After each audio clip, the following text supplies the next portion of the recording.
You headed up a committee, right? Uh, For the merger? yeah, Okay, so just. I was start, chairman of the Regents Committee to Okay. deal with it. Start talking about that a yeah. little bit. Well, Teal Bivens was a good friend of mine, and we'd have lunch periodically. And he was telling me he was thinking about putting up a bill to have some of the schools merge. He had mentioned A&M and UT. And we went through that process, talked about it a lot.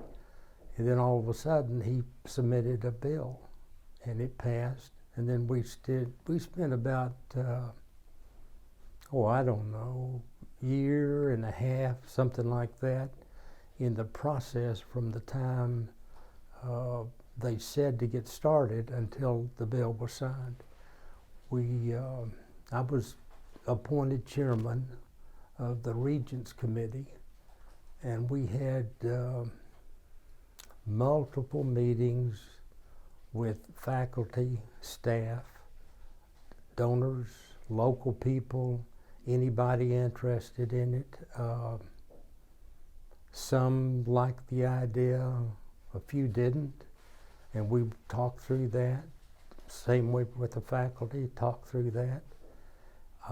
When it got time, I don't know, after 6, 8, 10 months with all of those meetings, then it was submitted to be placed with the legislators to adopt the merger.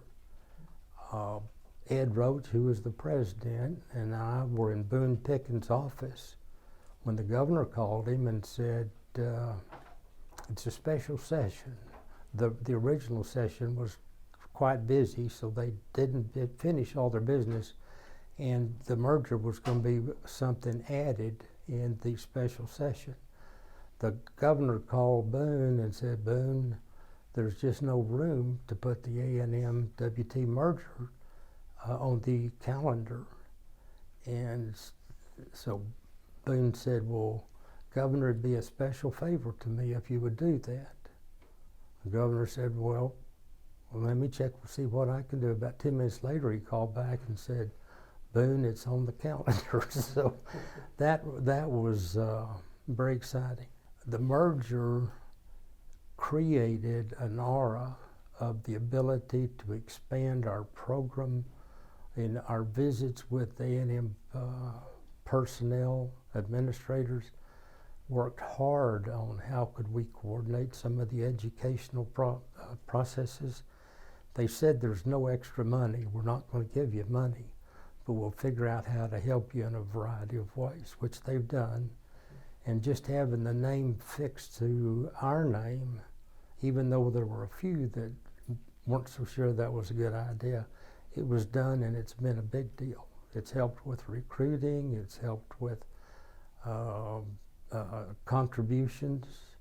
You know, we've never had people like Paul Engler, who was my major client as a lawyer, give money. I almost begged him for, I don't know, 10 years to do something, and he kept telling me it was Nebraska.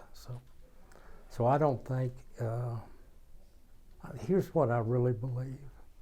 I think between the merger, and this isn't popular, but the President's House, the recognition of WT from Amarillo people has been dramatically changed. And the facilities now are comparable to just about, I've been to most colleges in one way or another, and our facility is as nice as about any place you'll see. It's turned into a grand place.